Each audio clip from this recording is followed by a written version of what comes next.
the mindset is very different when you're building to sell. When your product is essentially the company, you've already, that's what they call the exit, right? You give the 5 or 20 minute spiel to the venture capitalists, and it's all about how are we going to exit this.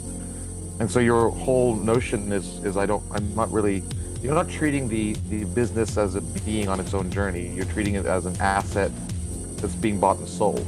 And I think that mindset, brings a very, very narrow focus, which can be very liberating in some ways, because you're just all here to go get the same thing done. But I think it takes the humanity out of it many times, and you end up with really horrible types of situations like a WeWork and an Uber, where they're just bulldozing over people. They're megalomaniacs. It's just this horrible thing. I mean, that's sort of where that model goes to die. This time, our friend Bijoy Goswami returns to the Plutopia podcast.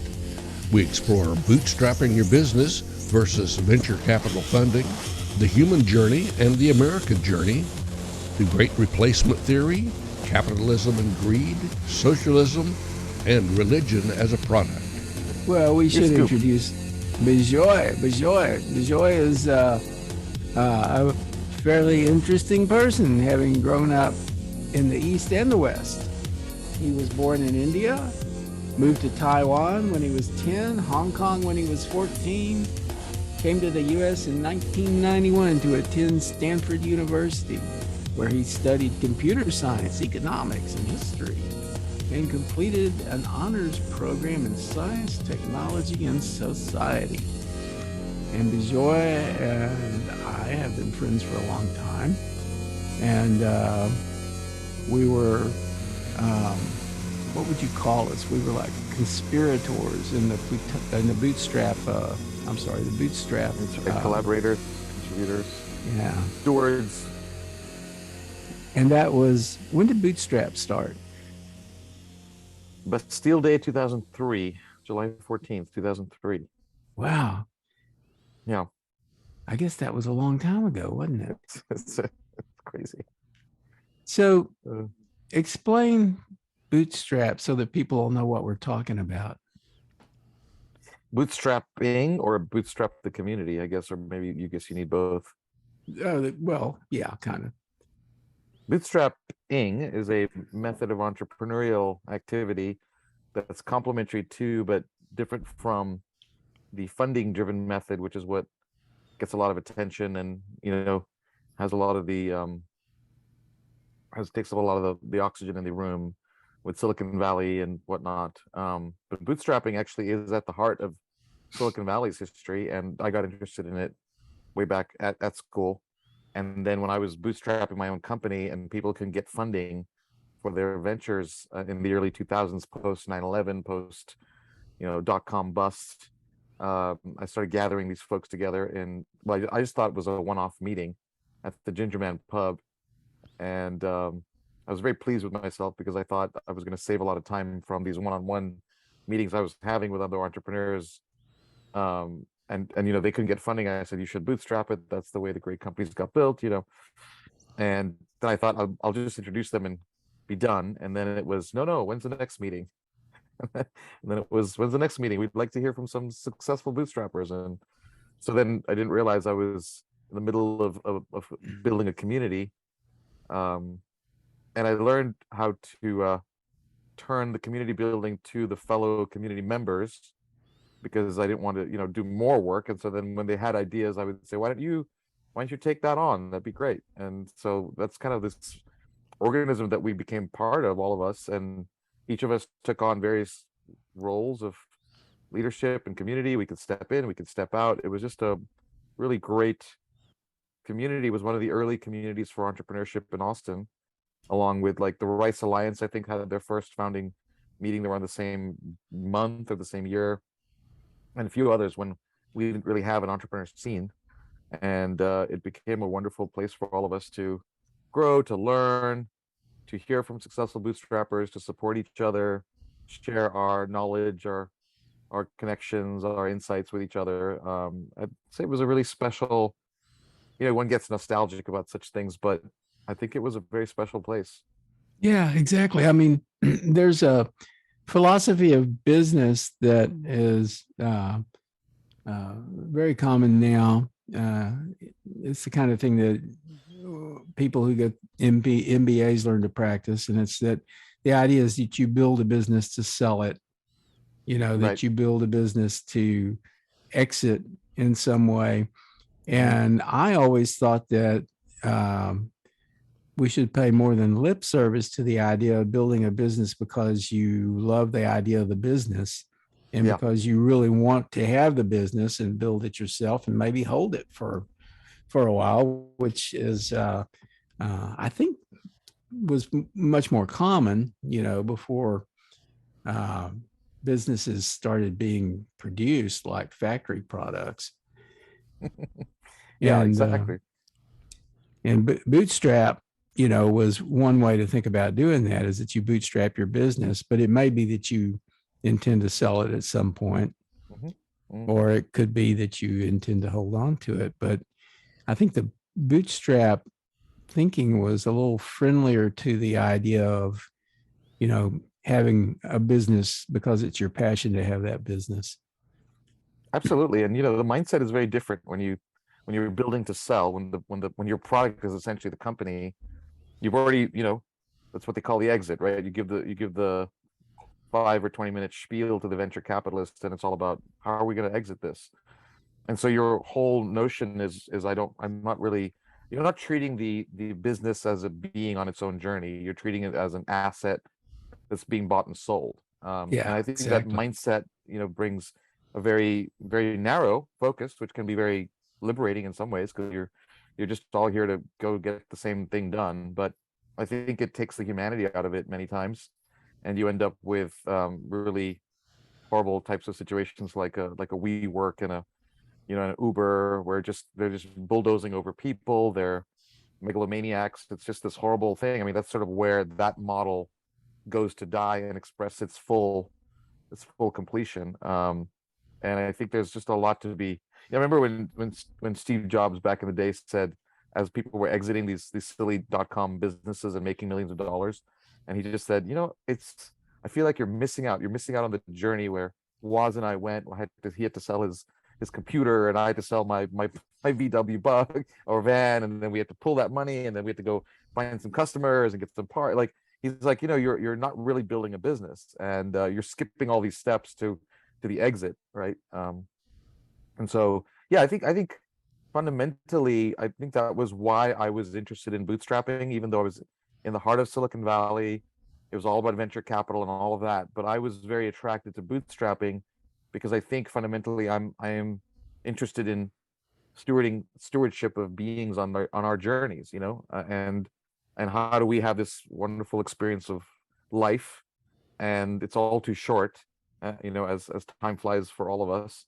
And it's sort of like these outcomes matter not very much in the end, but the process, the journey, the who you meet along the way, how you treat people, how you are treated, the fun you have. I think that's so much more important.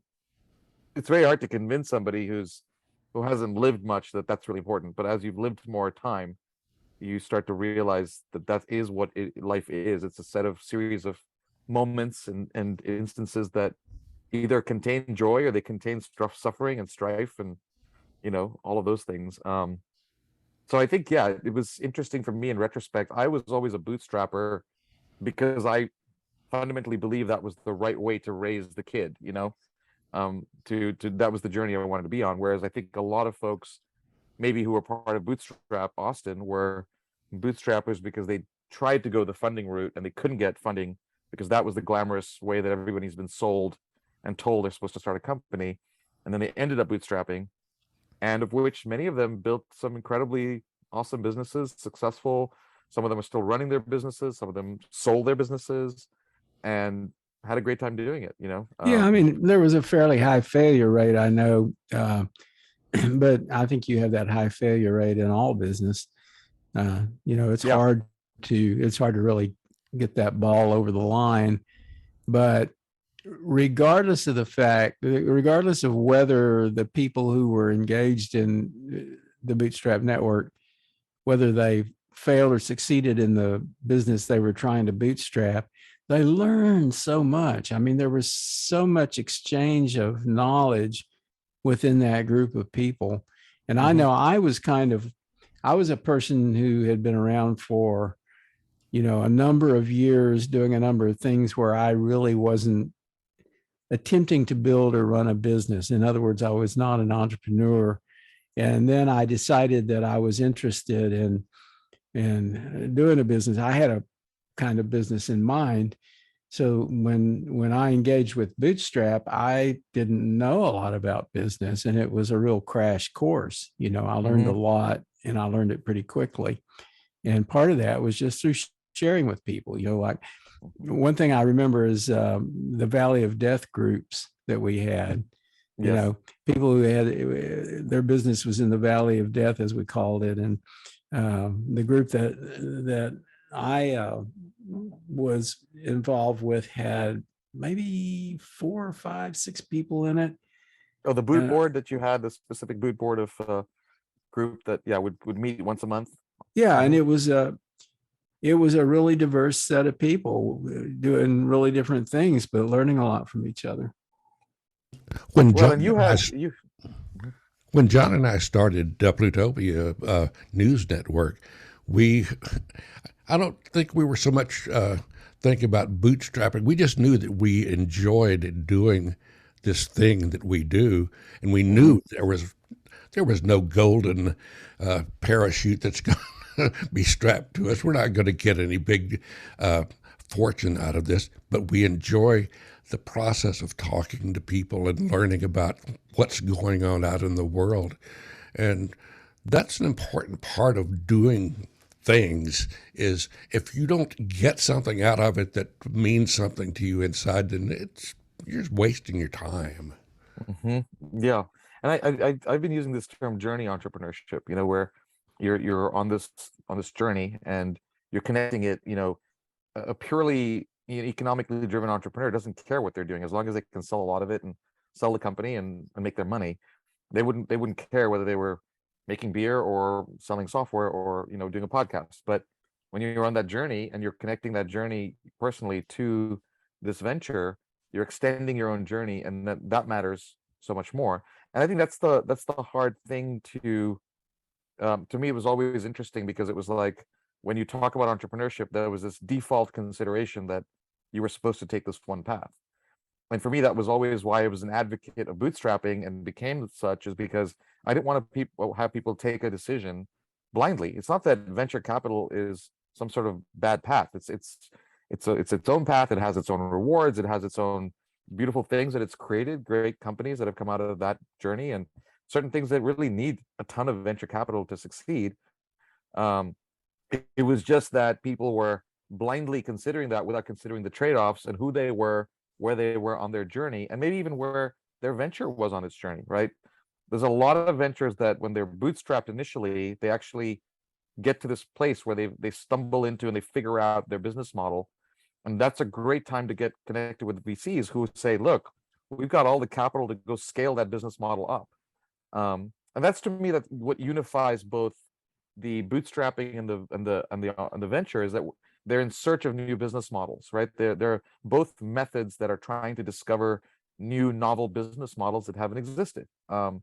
And they're just taking a different path. But it's not that they just occur mutually exclusively either, because you can bolt on a funding process to your bootstrap venture, which I've also seen many of my friends and entrepreneurs do, who then like take that to then scale out a business. Maybe at that point you've got this really great thing that does need to be everywhere, and you've mastered it in your local domain, and now it's time to take it away. Okay, great. That's a great time to I think employ venture capital, versus the earlier and earlier that you employ that, the less control you have, the more time is of essence, right? The constraint in venture capital is time, because you're sitting inside of a venture capital fund, which has a lifespan of 10 to 12 years. And that time clock has started, and they need to either return the money and be done with those investments by 12 years. And so immediately you're in this arbitrary time constraint, whereas it might take you 3, 4, 5, 6 years. I mean, Southwest Airlines, 4 years, no airline from 1967 to 71, whatever that is, because they went into a legal battle for the mere right to exist, and they just soldiered on for 4 years with this company Wow. that wasn't flying a single plane. I mean, so so that took 4 years, but the venture capitalists would be like, we're done, like we haven't done it, so let's go, right? So there's this interesting set of trade-offs, and time is one of those things that's really at play here. Is this bootstrap and journey sort of approach, you're giving yourself a lot of time, you're unconstraining time, you're making sure your resource constraints are low, you kind of hunker down, and you make sure you can have a long runway so that you can spend a lot of time. In the VC, you have unconstrained resources, but you have extremely constrained time, and that isn't, those timing things are weird because things take time. Sometimes it takes time for the market to catch up to your idea, and sometimes the VC would have already moved on to the next big thing because you didn't have that time to go and cultivate and develop something. Yeah, and it's kind of powerful to go through that experience of really having to. It's sort of like having to work without much oxygen, having to try to build your business with very little by way of funding, versus being like maybe early on overcapitalized and wasting the money. I mean, I've seen companies that would blow through money. I've seen situations where you'd go into a new business and they've spent tons of money. Actually, the WeWork thing, there was a lot about that. Oh my gosh. I watched that whole series about that and kind of studied what had happened with that company. And, they were wasteful, and they kept convincing themselves that this is the way that you build a business, is that you build it by, spending and spending and spending, but they were not spending in the right way. And even though at times they had the right attitude about things, they couldn't sustain it very well.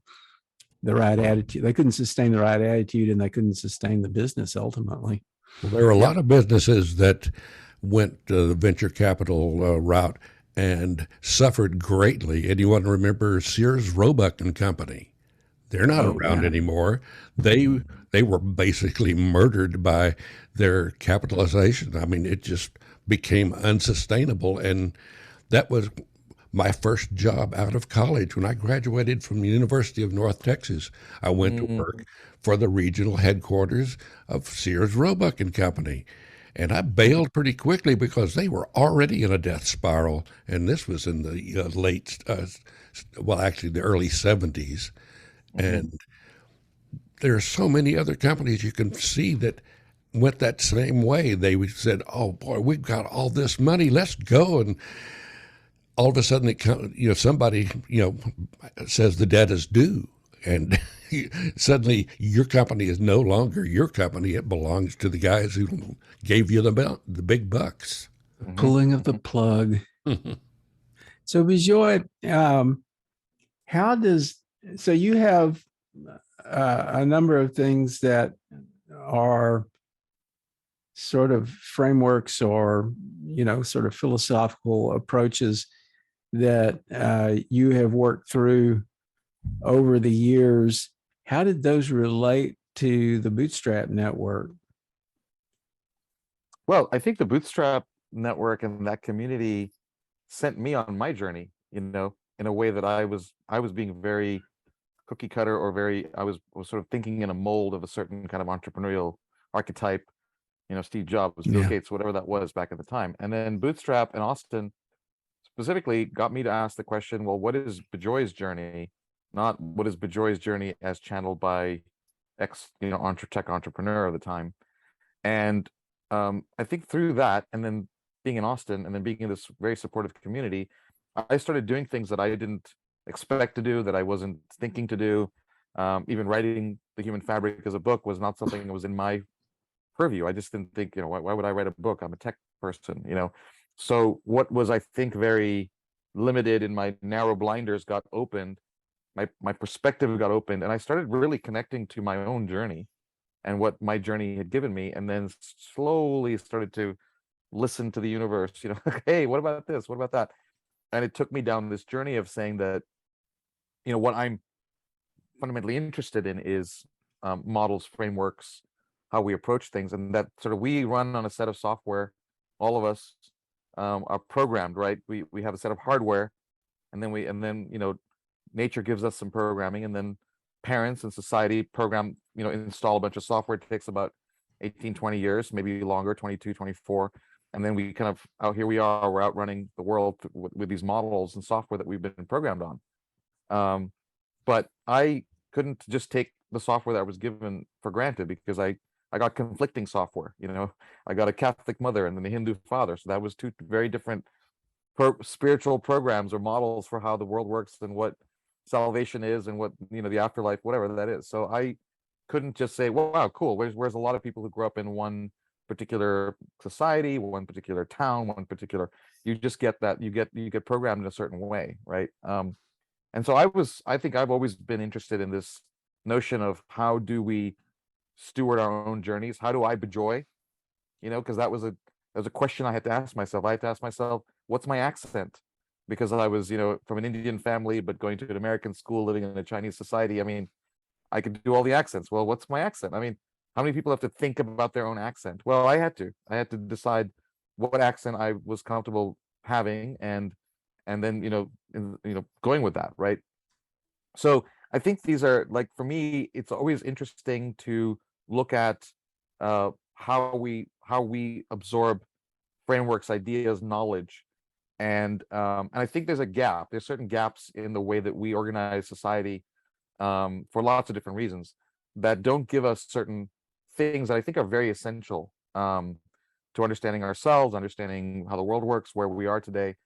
And for me, it was very lucky, because one of the things I did was I spent a lot of time in history. One of my courses of study at school was history, and that just gives you an appreciation for, the world today is not, it didn't just come here magically. It came here through a series of events, and where was that, and what caused that.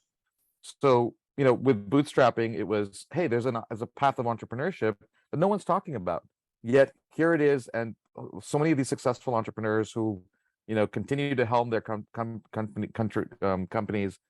they bootstrapped it, but no one's talking about it because everybody's talking about this other approach. And I think the other impulse that I have is a kind of democratic impulse. It's that I feel like I'm a child of a lot of privilege. Not this sort of privilege that people think about, like, oh, you grew up with a lot of money. No, but privilege in the sense of who my parents were, and the love that I got, the unconditional love, the way they raised me and my brothers, the places we got to live. Yes, it's dislocating to live in 3 countries as a kid, but it's amazingly eye-opening to have those things installed in you, different languages, different religions, different cultures, and you just come out with a different perspective of the human journey. It's really the human journey, not the American journey or the Indian journey or the Chinese journey. You come up with a very different perspective. And I think we're on this spaceship Earth, as our dear friend Buckminster Fuller said, right? And how do we progress? How do we live together? How do we work together? How do we fulfill our dreams? These are the questions that to me are the most interesting ones, and have led me down various paths that have created a lot of joy for me. And then hopefully, when I've been able to package or to share those models, because I was not really somebody that was like thinking I should share anything with other people in this sense. I had a friend tell me I should write a book about this MRE framework, the model about people. But really that came out of the software company, and I was not really interested. Like, why would I write a book? There's other sources here, so on and so forth. But then someone said, yeah, it was actually Betty Sue Flowers from the LBJ library. Oh yeah. Wonderful Betty Sue. I was meeting with her at the LBJ library, and I said, Betty Sue, I've got friends telling me I should write a book, but I'm really referencing a lot of research and ideas and frameworks that are already there, and this is my list. And she goes, Bijoy, it's not necessarily that people need to hear new ideas. They might need to hear old ideas communicated in a new way. And I said, oh, that was smart. Okay. Yeah. Right. That's like, okay, that I can do, that's fun. And I can now contextualize things for our situation. So, and for example, just that idea of like understanding that people are wired differently, right? We all walk around with this golden rule notion. We're all the same, treat everybody that you want to be treated. Well, no, right? At some level, it's true. We are all the same. We're human beings. But at another level, we're not the same. And if we walk around treating others like they should be like us, then we miss a lot. We miss a lot about what are the complementary things people can bring to our worlds, what is my unique strengths, what are my weaknesses, right? And how do I put this all together? So for me, it was extremely revelatory to have a framework that allowed me to understand myself, understand how others were different, and then be able to relate differently to myself and to others. It was And making me so, think about the kind of, the Buddhist paradox about how we are all one, but we are all different. It's yeah, like yeah. everybody is connected, everything is connected, but everything is also different, and both can be true. And both are really powerful, right? I mean, again, these dualities that we get into, our mind loves dualities. It's one of the kind of like, I think one of the really bad features, like the bugs in the human mind. It loves dualities, and then it lives in an either or, black or white, red or Yeah. blue, right? These kinds of dualities that are really arbitrary models that we've constructed to understand the world. But even from the duality, like I spent a lot of time looking at the yin yang as a model, as a construct, and I started looking at it as a flow diagram. Like what happens when it's not a static symbol, but actually a flow diagram of movement. And then you realize, oh, I'm exploring a duality. I'm exploring one side of something. I'm going to the other side of that thing. And then I come into the center and find out how both of these reinforce each other, right? That takes a different kind of mind to be able to see the two sides of a particular equation, or multiple sides from an equation. But that's a training. That's a mind that has to be trained. It doesn't come out that way. It doesn't show up that way from basic kind of, tribal upbringing or whatnot. And so like I think we're missing a lot of training of human beings to be human beings and to enjoy their lives and be part of this process. And then we're getting kind of a lot of, challenges that we face, right, as a society, and so on and so forth. And it's not unique to America. Like the problems in America are not unique to America. People love to say the exceptionalism of America. Well, there's nothing that exceptional about America's problems. These have been like age-old problems that humans have dealt with. Yeah, They've, human they've had problems. solutions. They're human problems, and every civilization has had an incredible moment in the sun where they've been the great civilization. They figured certain things out, then they lost their way, and then another civilization took over, and that's the march of history. But if you don't know history, you won't know that. You don't know that's where things are, or that America's journey is really a tiny little journey. Like it's a few hundred years. The civilizations of the world are thousands of years old, right? It doesn't make anyone better or worse. I mean, there's a lot that I love about America, being American and living in this country. That makes me really. I love the precocious child that America is, right? It's like your teenage son that's like in advanced AP calculus, and it's like, hey, look what I can do. And it's like, yeah, you're really good, man. Good job, kid. Like, keep going. But understand that you don't know everything, and there's a lot more that you don't know that you do know. And let's appreciate that you're actually sitting on top of a lot of civilizations that have done a lot of work and people for you to get to where you are, right? But what do you So think about all the craziness and polarization that we have right now in the USA? I think that as a person who came to this country, as you said, in the 90s, and studied my history, like I did American history, I didn't appreciate the depth at which the original sin, if you like, of America, slavery, and the racism, the intrinsic racism of that. I did not grow up in a racist, environment. And what I mean by that is that I never had to think about whether my friends were white or black or brown, or I lived in an international community. I was a super minority. In Taiwan, we were 0.0001% of the majority Taiwanese, Chinese folks that live there. But my school was multi national. So for me, like, this idea of diversity wasn't something I had to be taught.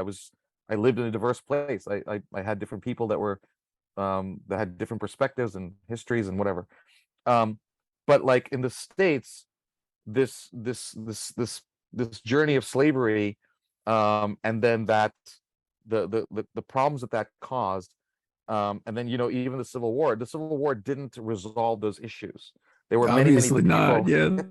right, who are still fighting. And so I think it's really interesting because you have this really weird phenomena of aggrieved majorities. You have this in a place like India. You have Hindu nationalism in India, where people who are Hindus, the dominant population, is aggrieved against Muslims who are, a minority population, or Christians or others, and they want to make it it's a Hindu country. Well, no, it isn't, right? Or that's a discussion.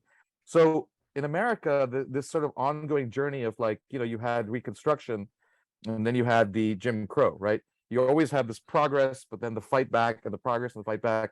You had the civil rights movement and the repercussions back there. You had Obama, and you get that. So I think a lot of what is going on, that I think I appreciated really deeply during the Black Lives Matter things, and studying, going back there, it's that issue is still very, very deeply embedded, and we're still trying to get all that poison out of the American body politic that is still caught up in these conversations that are very limiting and very, reductive and things like that. And so I think there's that piece of what I call the white lash, that America's still going through. But part of what I think is interesting is that the white lash is the result of an equalizing society. It's only when the society is becoming more equal that the original folks that had sort of a dominant place in the society are feeling like things are getting worse for me, because, well, you have to participate just like everybody else. You got to fight for that job just like everybody else. It's an equalizing society that causes a dominant person to say, oh wait, where's my place in that? And so I think, like, there's that challenge, is the default set of folks who have been, we're America, right? They're like, wait, no, America's not white people, America's not brown people, America's a concept of a whole bunch of other ideas. The melting pot. A melting pot. But there's two things between America's professed ideals and what it says about itself and what its reality is. And that's where I think we've just gotten back to reality about, hey, where are we really on this journey? And we're here, not here. And we got to work out these things. We got to talk about why is a monument of some Civil War general who was a traitor to this country, why is that monument up on a place to dehumanize people who were trampled by that kind of event? And I'm talking about the white people too, right? Those kinds of things, those kinds of concepts are as dehumanizing to the dominant person as they are to the minority. So, like, I think that part of where a lot of what's happening to me as kind of an outside observer, I'm an insider, but I'm an outsider. It's kind of been one of my personal gifts in my life, is that I underestimated, and this has become quite clear, that we're dealing with this white lash, and we still have a long way to go to do that. Now, are we at the same place we were 20 years ago? Are we in the same place we were 50 years ago, 100 years ago? Oh my gosh, no, right? You look at those moments, you're like, I'll take the mess we're in today for the any of the other messes that we were in before, because those realities were much worse for everybody, certainly for a person like myself. So I think there's that. I think that's kind of a very constraining model of, like, who we are, what our identity is, using color and race as a way to identify ourselves. I think is a very limiting kind of concept. It's a part of who I am, but it's not who I am, right? It's like gender. Is it the fact that I'm male or female, like we were having the gender attributions, right? That's a whole, whatever that is, a spectrum, it's a set of, but is that entirely who you are? Gosh, no, it's not. That's one part of who I am. Is my spirituality all of who I am? Is my sexual preference? These are all aspects of who we are. We're many selves, inside of a human being. But what happens if you just take one and just go kind of like, you run with it and make that your entire identity, then anything that threatens or challenges that is going to be problematic for you. The whole movement for equality and civil rights has generated an opposite movement who talks about the great replacement theory. Right. What is your take on great replacement? Where did that come from? And it's incredibly silly. I mean, it makes absolutely no sense. No one's trying to replace anybody, but again, it's I think in the absence of something that you have meaningful in your life, in the absence of real connection to your journey, real opportunity, real invitation to go on this journey and have fun with it, you can start to see things as in very limited ways. And I think are prey. So I think what I didn't also underestimate is hate capitalism. We have a country full of hate capitalists. They make money and prey on people by stoking their fear. Um, no matter no matter how evolved you get in life, you can't get rid of that little primal brain that's sitting there, right? If I come at you with my arms, like, you'll react and you might like punch me or something like that. We have the primal brain. We have to deal with that primal brain. We can't get rid of it. But that primal brain can be hijacked, and that's what things like Fox News does. Fox News is and all of its, its ilk, its spawn.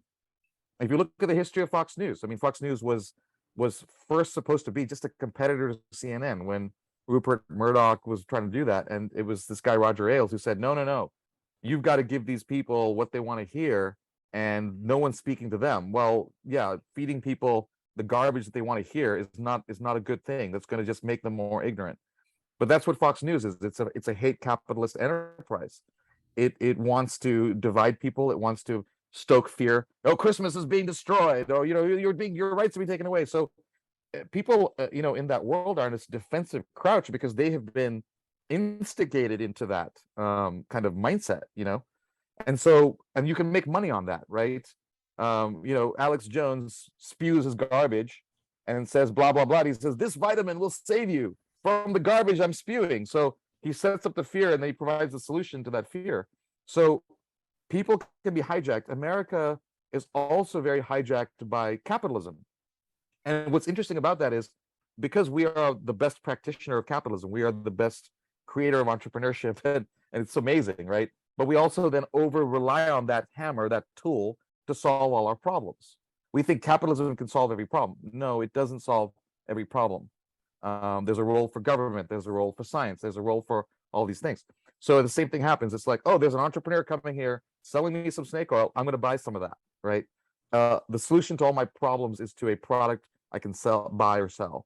So I think there's certain blind spots in the American psyche, which are also just human things that are then leveraged by a bunch of people who make money based on stoking fear. Yeah, I mean, there is good that comes from capitalism, obviously, but greed is a problem, and as greed grows, and it will, unless there's some mechanism to constrain it, then capitalism can become toxic. It's sort of like, if you drink a mixed drink, you're kind of okay. But if you down a whole bottle of booze, then you're going to be really, really sick and maybe die. It's toxic. It's poison. But it's poison. Yeah. The poison is related to the dose. And the overexpression of any one thing leads to the dark side of that thing, right? Whether it's an energy a person has that they overexpress in the wrong situation, or a tool like capitalism or entrepreneurship. I mean, what I think is genius about capitalism, and why I'm a capitalist, and I'm a supporter of entrepreneurship of all kinds, including venture capital and bootstrapping, is because it takes that human impulse, which the way we got resources before, we just took it from each other. I want more stuff. I'm going to grab your stuff, right? I'm going to come with an army and grab your stuff. Well, that's not a very good way to do it.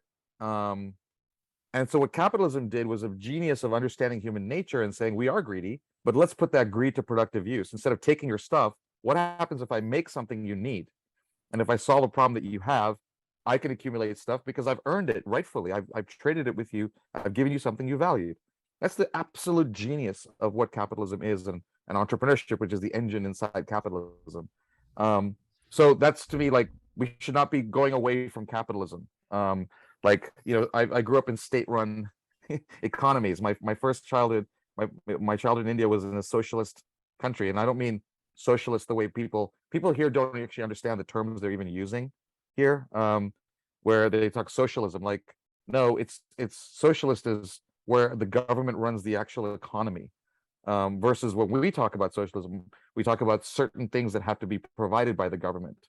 But I don't think any of us are saying, or any of us should be saying, that we want a government-run economy. That is an absolute unmitigated disaster and nightmare, because all it does is concentrate the power of production in the hands of a very few people. Government bureaucrats or politicians who Right. control that government enterprise.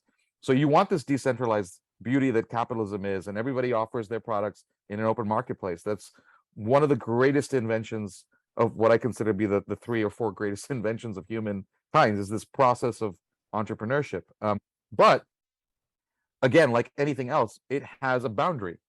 It doesn't solve all problems, right? Some things work better if they're socialized, but you don't have to become a socialist society to have some socialist aspects or some things socialized, like socialized medicine or socialized transportation, highways, whatever. Some things, it makes sense. Exactly. And I think that, again, it's for lack of having the right frameworks and models and mental concepts that people get into trouble. They simplify, and then things become, they get into arguments about all the wrong things. So let's just look at that. Like there basically is a need for resources that we have. It's a domain of human existence, resources. But we have this domain called rights. We have to figure out what rights we collectively are going to live under. Those are 2 separate domains. They're related, but they're separate. And when something becomes a right, it needs to be entrusted not to the free market, but to the place where the rights are guaranteed, to the government. The government is the keeper of the rights. Now, as a society evolves, more things become rights. So we didn't think 50 years ago that everybody has the right to healthcare. We didn't think 50 years ago that everybody has a right to a lot of things, but we did say, for example, think everybody has a right to a road. Rich people shouldn't have a road, and poor people shouldn't not have a road. So once something becomes a right, it is something that falls into this house of rights. It moves out of the house of resources. And the house of resources, hey, you can buy the $500 Gucci, I can buy the $20 bag. It's okay, no big deal. You're paying more for it because you're buying into whatever that brand represents. I think that's a waste of money. I go buy my cheap brand off Amazon. We're both happy. There's no problem there.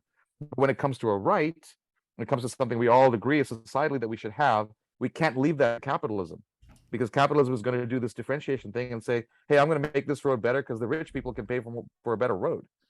So once things move into a domain of rights, they belong for the government to take charge of.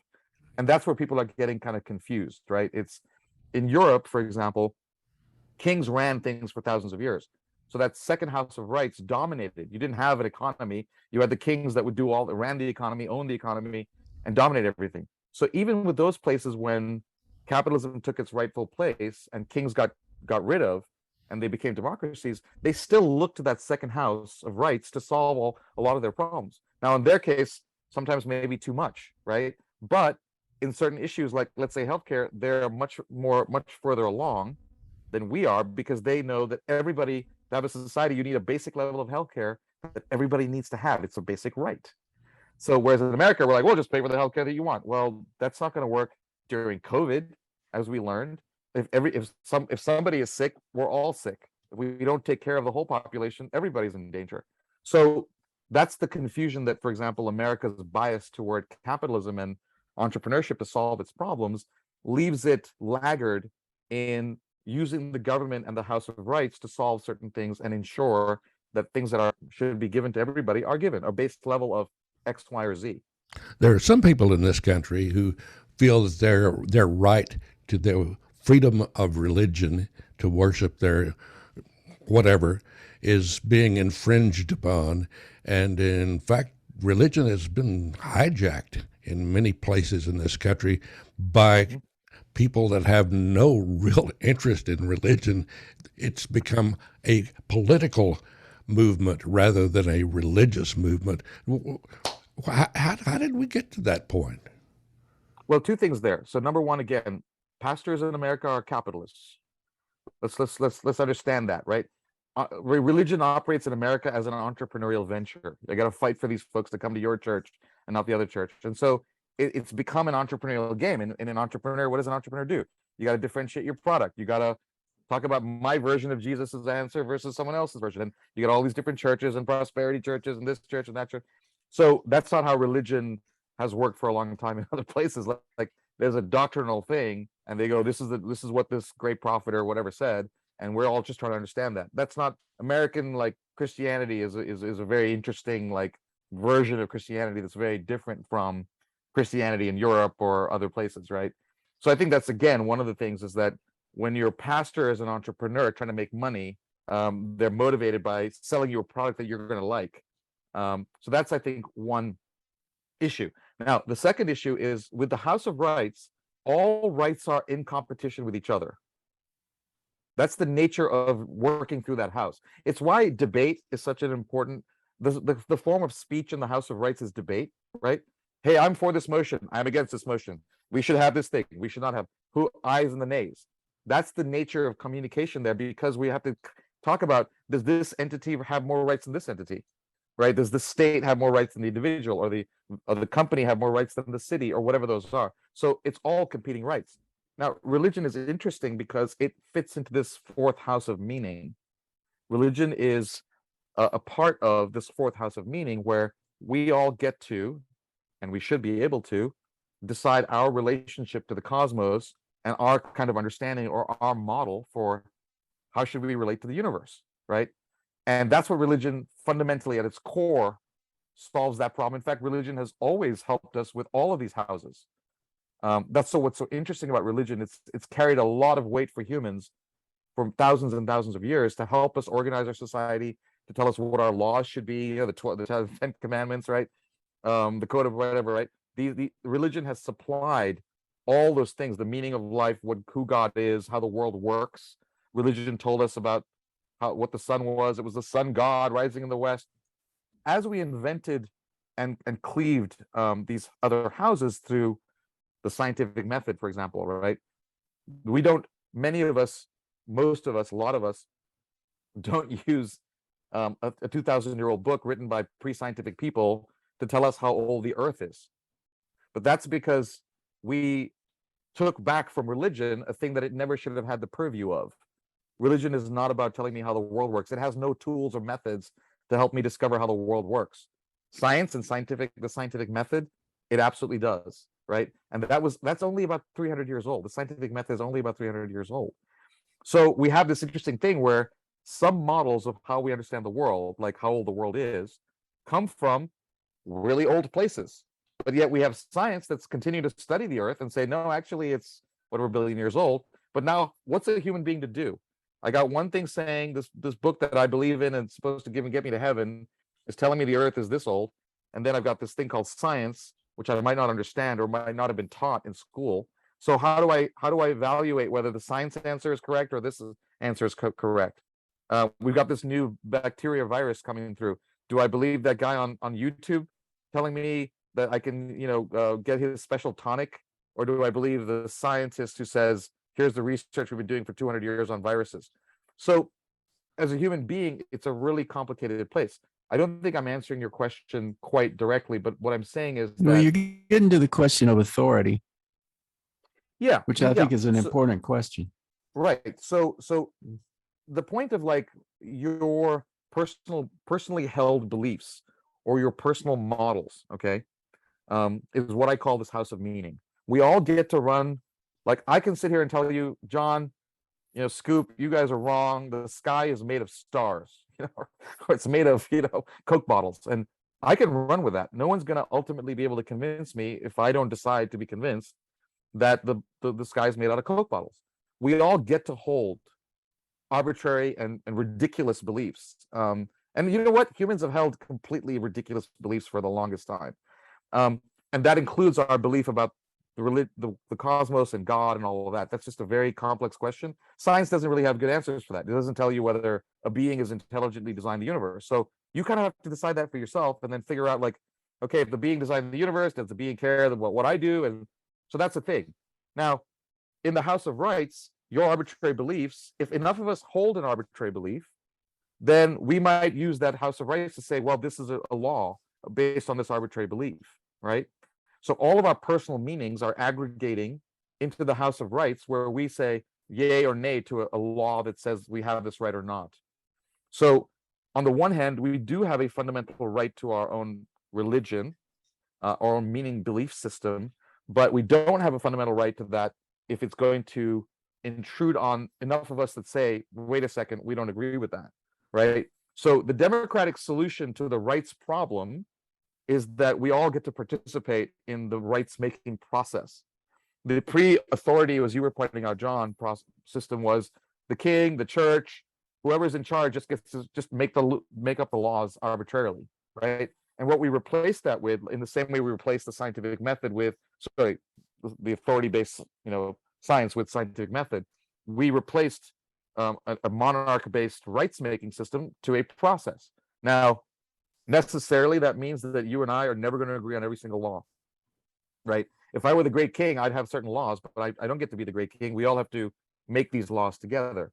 So in any one moment in time, we will disagree on which law is correct or not. And this process will not necessarily provide perfect answers either, right? And so we have to keep doing the process over and over again to establish things. What's interesting about the Rights House is that we've certainly understood that there are certain fundamental rights, and those keep growing. And as we kind of come back and relitigate a right, we kind of realize, okay, this is where that sits. For various reasons, America has certain things where it has really blind spots, like guns, super big blind spot about guns. Women's rights, that's a long journey about women's rights to their bodies. So there's certain things which are taking longer, but ultimately, if you look at the overall march of progress, these rights are being ultimately enshrined. They're being adopted, into the fabric of the society. Yeah, the thing about a woman's right to her body and to choose and so forth is that's a very interesting thing to consider. I mean, there's a lot of shouting back and forth about, subjects like abortion versus a woman's right to choose. But the fundamental issue they're making is, at what point, if a woman has a fetus growing within her, or a new person growing within her, at what point is that not part of her body, but a different body? Exactly. And she gives up that right at some point. Even, pro-abortion folks say there's a certain place, that being from a set of cells to a little stubby thing to like a human being, there's a certain point at which that the woman's right to end that being is declining, right? When the being is first installed in her body, she has full rights, and then at some point that being's rights are growing, and there's an arbitrary, kind of somewhat arbitrary, but there's a place in which those two rights intersect, and now she loses the right to end that being's life. Even in our pro-abortion, like where we've had abortion laws, it wasn't a full right. You can't kill a 9-month-old fetus. Right. That again is a way of simplifying the argument, when in fact there's a real argument there, which is to say that there's these two competing rights, of which I believe the female should have absolute right from the very beginning, and then declining rights at some point at which we say, okay, and we're going to arbitrarily make an arbitrary decision, but there are no rights after that now falls into the society has to safeguard that individual's right, the being that can't speak for itself. So again, in these, if we simplify, then we end up with the kind of no one's talking to each other situation. But in reality, we end up with kind of something that bridges the gap between those two. Yeah, and I think that's a really tough one, because you have some people who are very vocal and assert themselves very strongly, and they believe that at the moment of conception, that is a separate life. So abortion is not okay at any time along that, from that point on. Right. And they can hold that. If you're, yeah, I mean, a rational scientific view would tell you, no, that's not really correct. I mean, right. But as we said earlier, it's like everybody has the right to hold completely wrong models in their head about everything. I mean, and that's just the question is whether they can impose those models on others. Well, if they're able to use the democratic process to convince enough people, because again, democratic rights are all negotiated. That's just the bottom line. There are no rights out there. All rights are inventions of human beings that we agree over time that that's a right, and you have this right, and they have this right. And so the repeated application of the process of the democratic rights making is really about where the society is. 100 years ago, the society didn't believe women had the right to vote. Just about 100 years, 100 something, right? So it didn't believe that was a right. And then enough women, and in fact, many women fought against the right to vote. This is what's like missed in all of these historical stories. Oh, that women got the right. Everybody supported it. No, there was that one guy whose mom sent him a letter, and he was going to say no, and his mom said, "Please support this," and he got the letter in time, and he said yes, and women got the right to vote. I mean, it wasn't like some kind of like the whole society got a, and women are still fighting against women's right to vote and to participate in the economy. Women fight against that. Yeah. So they get to hold those beliefs. And that's what I think is really difficult, is we have to allow people to have their beliefs. We then have to try to convince them or educate them or show them some facts, and all of these things to be able to come to our side. But ultimately, yeah, someone gets to believe that the right of the zygote is a right. Okay, that's your belief. Now we have to fight it out in the democratic process. And the democratic process shouldn't be simply majoritarian, but it also we shouldn't have a situation where minority rules either. We need to figure out how to have a conversation that leads to a meaningful consensus. And I don't think that we have that at all right now. Well, yes, but we have the best system by which that can occur.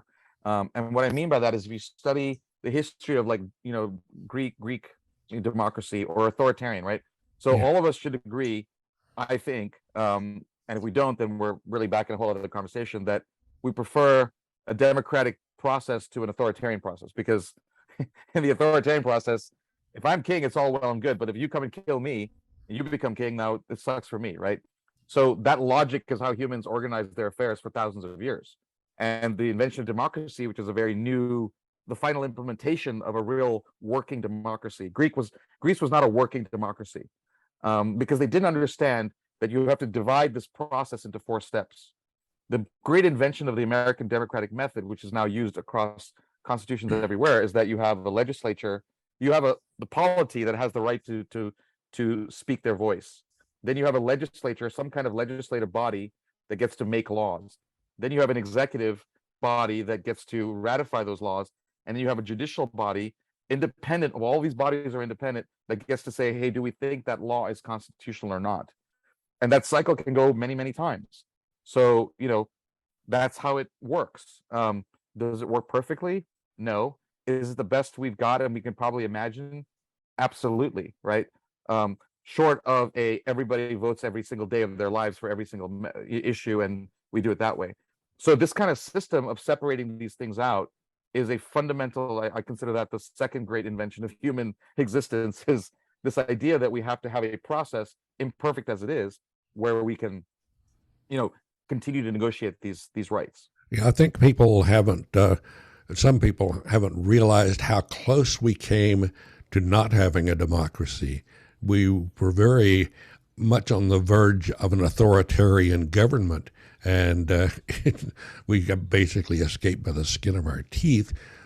Maybe we have. Maybe, because there are still people who deny, the existence of a democracy. They want to have an authoritarian, one guy rules us all, and we know who that guy is. Their guy, and that's the thing that the Rome got plagued with the Caesars and the emperors, and every society has that because we're monkeys. At the end of the day, we're little monkeys that want a big monkey to tell us what to do, and that's sort of our big problem, right? That's back to the primal brain, right? The primal brain says, "Oh, that guy's in charge, so we'll all just fall in line." But the developed brain says, "No, we have to engage in this process," right? And that's where I think we're failing. We're failing because we're not teaching people where these processes come from, how amazingly hard it was to create these processes of science and democracy and entrepreneurship and capitalism, and why they all are the greatest asset that we have for which to move forward and build our societies. And I think we've always had times where we sort of moved away from those processes and lost our way, and then we found our way back, and hopefully we will again. The processes are very young. That's sort of the point, right? The scientific method was invented by Galileo in the 1600s, and then by the Royal Society. It took about 100 years, the late 1600s. That's very young. The democratic method was 1776 to 1803, and very few. I mean, countries are doing that. So there you go. We have reached the end of the internet. It's over. You mean we have no more reality to be real about? Yeah, no more reality to be real about. That's okay. So. I'm perfectly happy being a hairless ape. And Well, that's a great conversation there, Bijoy, that we just had. Yeah, it's I great. wish we had more time. So you will come back, I hope. Look forward to it. please. All right. Well, I will see you both soon. Later. Hasta la Sounds vista. good. Hasta la vista. You can follow the Plutopia News Network at plutopia.io. On Facebook, go to @Plutopia News. On Twitter, it's @Plutopia. With John Lipkowski, I'm Scoop Sweeney. This is the Plutopia News Network, 20 minutes into the future.